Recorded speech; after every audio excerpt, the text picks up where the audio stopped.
Dans cet épisode, on a du lourd, du très lourd, parce qu'on va investir dans le secteur matériaux USA. Au programme, de l'or qui vaut de l'or, de la chimie pas très propre, du bois beaucoup plus noble, et du charbon noir comme du charbon.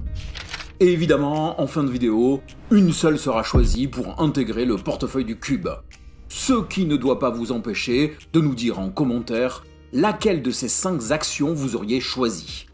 Ah, et bien sûr, tout ce qui va suivre n'est pas un conseil d'investissement. Maintenant que c'est dit, on y va ? Allez, on y va.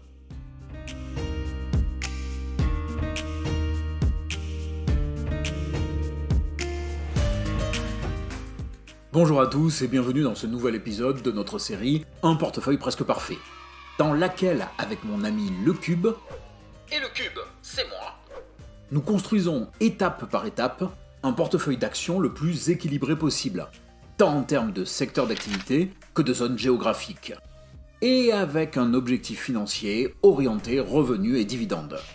Aujourd'hui, nous revenons sur le secteur matériaux, mais avec des entreprises états-uniennes.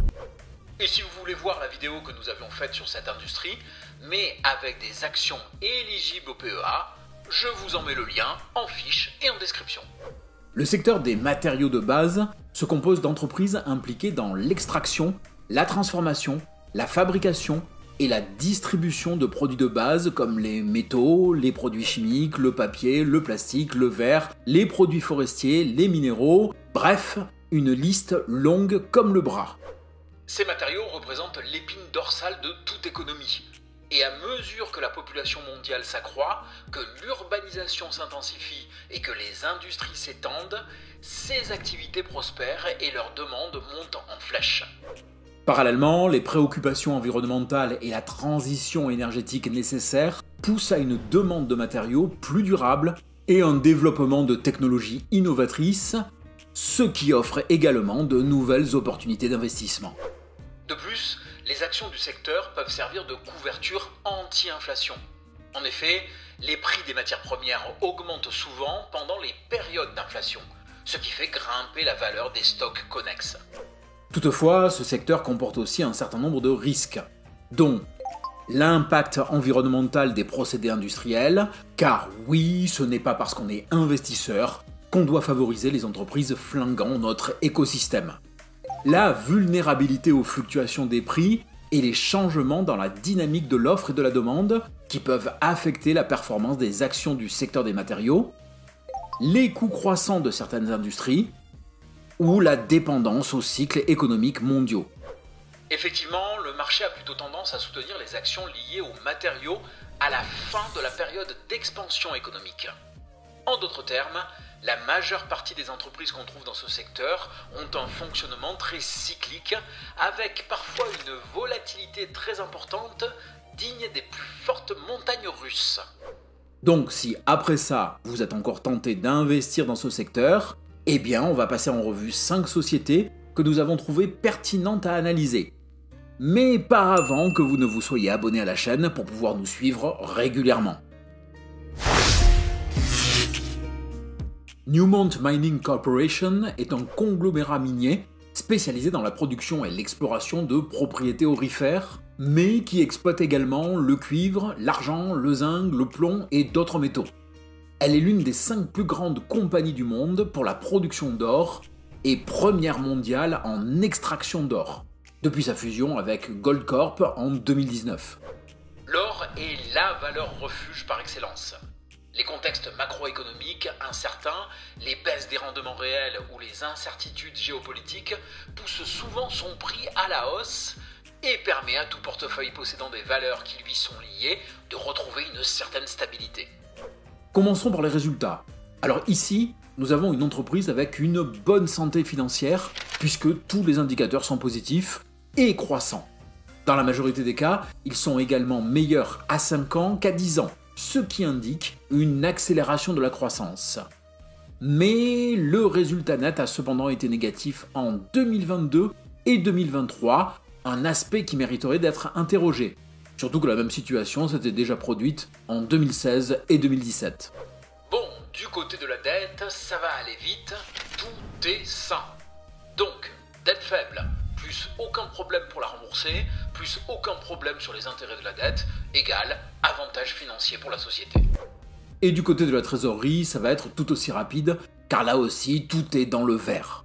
On peut d'ailleurs noter que son free cash flow permettrait de rembourser sa dette nette en un peu plus d'1 an. Un sacré avantage donc. Pour les marges, elles sont plutôt bonnes, même si elles manquent de stabilité. La marge d'exploitation est forte, mais la marge nette est plutôt en dents de scie tout en restant positive. Du point de vue de la rentabilité, elle est dans la moyenne avec cependant un ROCE bien supérieur à celui de l'industrie, ce qui est un bon point. En matière de dividendes, on a affaire à une aristocrate, mais au taux de distribution assez faible, 1,45% pour 2025. On peut remarquer la baisse de la croissance de celui-ci, essentiellement due à un retour à la norme après une série de dividendes plus importants. En résumé, une très bonne société avec de bons fondamentaux. Une valeur qui aurait donc sa place dans la partie défensive d'un portefeuille, notamment pour sa décorrélation avec les autres secteurs et sous-secteurs, tout en offrant une exposition à l'or et à sa résilience. DuPont est une entreprise fournissant des matériaux et des solutions technologiques au niveau international, mais plutôt experte dans les produits spécialisés, notamment dans les matières premières pour l'électronique ou dans le matériel de protection. DuPont est le type de société qui a tendance à évoluer au gré des fusions-acquisitions.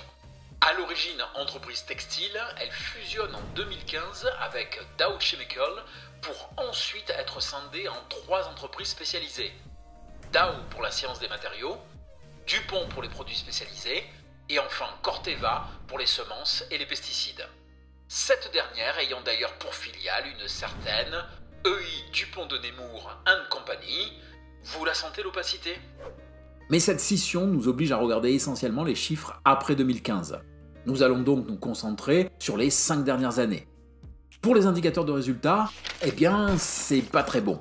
Même si on trouve quand même un chiffre d'affaires qui décroît alors même que le résultat net semble augmenter, ce qui indique une amélioration des résultats. Cependant, ça commence mal. Mais l'entreprise se rattrape avec sa dette, car il n'y a aucun problème là-dessus. C'est à peine moins bien que Newmont, mais vraiment à peine. En tout cas, ici, c'est un chèque. Du point de vue de ces flux de trésorerie, on est globalement bon. Toutefois, on peut déplorer le price to cash flow plus élevé que la norme, ce qui peut indiquer une instabilité sur les flux de trésorerie. Avec la rentabilité, on entre dans le point fort de DuPont. Ici, on a une entreprise aux marges fortes et avec une très bonne rentabilité commerciale. La marge nette a certes plongé en 2019-2020 du fait du Covid, mais est repartie aussi sec à la hausse. Quant à la rentabilité économique, elle reste bonne sans être exceptionnelle. Le rendement de DuPont est de 2,24%, un dividende assez faible donc. Ici, le payout ratio peut sembler élevé du fait de la baisse des bénéfices, mais il est tout à fait soutenable du point de vue des flux de trésorerie, comme le montre le Earning Payout Ratio. Et pour comprendre ça, il faut aller voir la vidéo que l'on a consacrée aux dividendes et sur ce qu'il nous raconte d'une entreprise. En tout cas, DuPont est à envisager seulement si l'on est très tolérant au risque et si l'on vise le potentiel de rebond.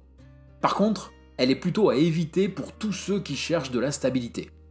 Bon, voyons ce que nous avons d'autre dans notre liste. Boise Cascade Company se consacre à la fabrication et à la vente de produits en bois d'ingénierie et de contreplaqué, ainsi qu'à la distribution en gros de matériaux de construction aux États-Unis et au Canada. Elle opère à travers 2 segments, les produits du bois et la distribution de matériaux de construction.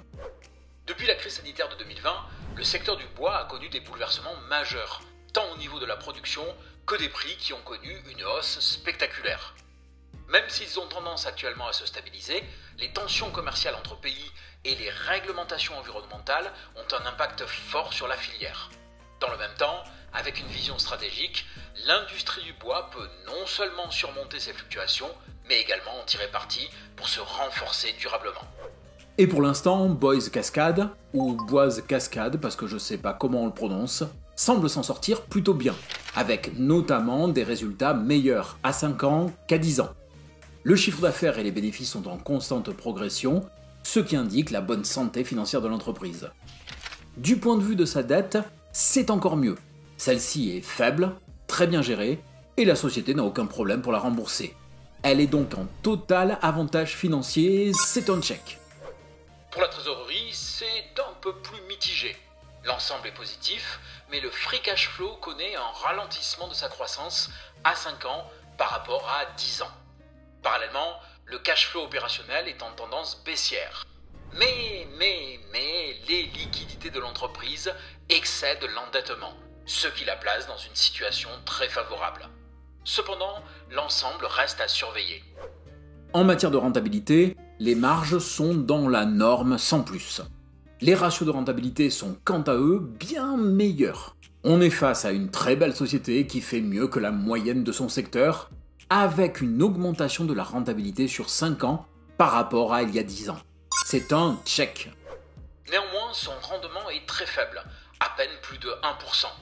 Et même si la croissance de ce dernier a l'air d'être phénoménale, 34% par an, c'est en réalité dû à la hausse du prix du bois après le confinement qui ont permis à la société de verser pendant quelques années une série de dividendes exceptionnels. Pour 2025, le dividende est revenu à un niveau beaucoup plus raisonnable. Mais comme l'action est actuellement sous-cotée, elle peut intéresser des investisseurs cherchant les valeurs à fort potentiel de rebond. Eastman Chemical Company est une entreprise de matériaux spécialisés opérant aux États-Unis, en Chine et dans le monde entier. Elle est segmentée en 4 types de produits: additifs et produits fonctionnels, matériaux avancés, intermédiaires chimiques et enfin fibres. En matière de résultats, si l'on devait résumer Eastman Chemical en un seul terme, ce serait stabilité. Mis à part le résultat d'exploitation qui est sur une nette tendance baissière, tout le reste est stable. Peut-être même un peu trop stable. Au niveau de la dette, là aussi on reste dans la moyenne. L'endettement est un peu trop élevé à mon goût, comme le montrent le gearing et le DTI, mais se place dans une tendance baissière, ce qui indique que l'entreprise le maîtrise très bien. Par contre, la trésorerie est le point noir d'Eastman Chemical. L'entreprise possède de l'argent en plus, mais la tendance est à la baisse. Elle génère également du cash, mais de plus en plus difficilement. Des signaux négatifs à surveiller donc. Surtout que le versement de dividendes dépend essentiellement de ce cash. Du côté des marges, on est dans la norme sans plus. Cependant, si on compare leur évolution à 5 ans et à 10 ans, on est sur une légère tendance baissière. Encore un point à surveiller. Parallèlement, la rentabilité économique de l'entreprise est bonne et supérieure à celle du secteur. La rentabilité financière, quant à elle, reste dans la moyenne. Et si vous ne voyez pas trop la différence entre les marges et les différents types de rentabilité, je ne saurais trop vous conseiller la vidéo qu'on leur a consacrée. Voilà, c'est cadeau, ça fait plaisir. En tout cas, pour résumer, on est face à une société qui fait le job, mais avec des points à surveiller. La société verse un dividende relativement élevé, à presque 5%, avec une croissance annuelle de 5% par an. Mais comme on l'a dit, la pérennité du dividende dépend des cash flows de l'entreprise. Actuellement, ce dividende est tout à fait soutenable, que ce soit du point de vue des bénéfices ou des flux de trésorerie. Mais tout dépend de l'évolution de ces derniers dans les prochaines années. SunCoke Energy est un producteur indépendant de charbon aux Amériques et au Brésil. Ses activités s'articulent autour de 3 segments: charbon domestique, charbon du Brésil et logistique. Il propose également du charbon métallurgique et thermique, ainsi que des services de manutention ou de mélange de matériaux. Cependant, attention, ici on est face à une petite capitalisation à 640 millions de dollars, avec une forte volatilité de son cours de bourse. Vous vous rappelez les montagnes russes ? Ce qui se retrouve directement dans les résultats qui, même s'ils sont globalement stables, ont une croissance assez faible car la société alterne entre cycle haussier et baissier. Et si vous vous étonnez de l'écart important entre le chiffre d'affaires et le bénéfice, n'oubliez pas que les coûts d'exploitation sont élevés. Pour la dette, c'est beaucoup mieux. Déjà, le niveau d'endettement, historiquement élevé, a nettement diminué. Aujourd'hui, l'endettement semble mieux maîtrisé, avec des ratios dette sur capitaux propres et dette sur EBITDA beaucoup plus faibles qu'il y a quelques années. De plus, la capacité à couvrir les intérêts de la dette s'améliore depuis 2021. Seul le DTI reste assez élevé, ce qui n'a rien d'étonnant au vu du niveau de bénéfice. Pour la trésorerie, ici rien d'exceptionnel. L'entreprise possède et génère de l'argent en plus, mais la croissance du free cash flow reste assez faible. Par contre, les liquidités augmentent alors que l'endettement diminue, signe d'une amélioration du bilan. Toutefois, les indicateurs de trésorerie restent des points à surveiller. Pour les indicateurs et ratios de rentabilité, on est dans la moyenne. Cependant, on peut noter que l'efficacité opérationnelle semble globalement s'améliorer et que la croissance de la marge nette augmente légèrement à 5 ans. Parallèlement, le ROCE est supérieur à celui de l'industrie et le ROE est en croissance forte à 5 ans, quelques points positifs donc. Suncock propose un rendement de 6,35%. Un haut rendement donc, mais tout à fait soutenable autant du point de vue de la trésorerie que des bénéfices. Par contre, ne tenez pas compte de la croissance phénoménale, simplement due au fait que la société a coupé le dividende durant la période Covid avant de le faire remonter en flèche. Le titre peut donc convenir à des profils recherchant du rendement et capables de tolérer une certaine variabilité de la performance. Mais il nécessite une surveillance régulière et une diversification du portefeuille, car l'activité reste cyclique et sensible à l'environnement économique global. Bon, nous avons maintenant un beau panel de sociétés, reste à voir si l'une d'entre elles va entrer dans le portefeuille de la chaîne. Allez, avant de passer au show du cube, jetons un petit coup d'œil sur le portefeuille. Celui-ci continue de très bien se comporter. L'équipondération permet de conserver une bonne performance générale, malgré les deux valeurs que nous avons achetées trop chères, Sams et Stellantis, qui sous-performent actuellement. Parallèlement, le bêta du portefeuille étant inférieur à 1, il continue à être moins volatile que le marché. Son rendement est de plus de 6%, ce qui correspond à nos objectifs financiers. Charge à nous de développer la diversification géographique et sectorielle.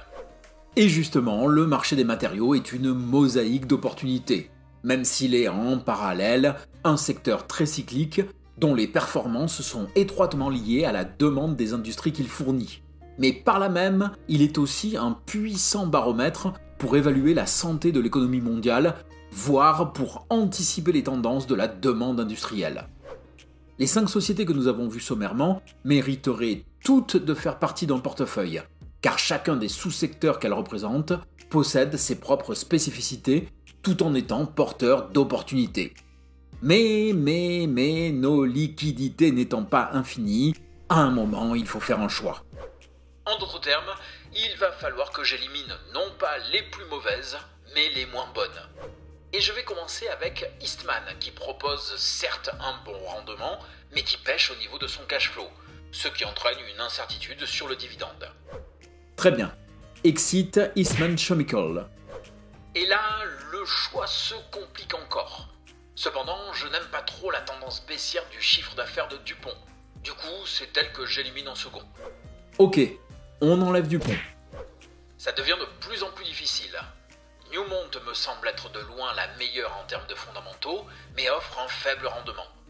Boise a elle aussi de bons fondamentaux et également un faible rendement. Reste Suncock, mais son résultat net est un peu à la traîne, sauf qu'elle a le rendement le plus important. Tu vas donc la choisir pour son dividende alors ? Eh bien en fait, pas du tout. Je vais la mettre avec Boise dans notre liste d'attente et je vais choisir Newmont. Comme les marchés financiers sont en pleine incertitude depuis la réélection de Trump, je préfère entrer sur une valeur plus défensive tout en me laissant l'opportunité d'investir plus tard sur des entreprises du secteur matériaux offrant plus de rendement. Très bien, nous entrons donc sur Newmont, ce qui va faire baisser un peu le rendement du portefeuille, mais nous procure un surplus de stabilité. Et on place Boise Cascade et Suncock dans notre liste d'attente pour éventuellement y investir plus tard. Une décision dictée par la prudence donc. Et justement, si vous désirez développer votre portefeuille progressivement pour obtenir le même genre de résultat que le cube, alors je vous conseille cette vidéo, où l'on vous explique les étapes essentielles pour passer de 10 000 € à 50 000 € en bourse. Voilà les amis, j'espère que ce contenu vous a été utile. Bien évidemment, vous pouvez nous faire part de vos remarques et questions dans les commentaires. Ensuite, vous pouvez également liker et partager cette vidéo. Merci à tous ceux qui le font déjà. Si vous faites partie de ceux qui regardaient de nombreuses vidéos de la chaîne sans être abonné, eh bien cliquez sur le bouton abonnement car ça ne deviendra pas subitement mauvais. Et si vous voulez continuer votre parcours dans l'univers de l'investissement, eh bien on peut se dire à de suite dans l'une des vidéos qui va s'afficher à l'écran. On dit ça? Allez, on dit ça. Ah, on revient dans le dur là. Le benchmark de la chaîne est de retour. Ton succès serait pas en train de te monter à la tête, toi? En même temps, c'est là où il y a le plus de place libre. Je viens pas de m'auto casser là. Ah bah si, clairement. Des fois j'aimerais bien que tu sois un magnétoscope. Je pourrais te rembobiner et me repasser les meilleurs moments.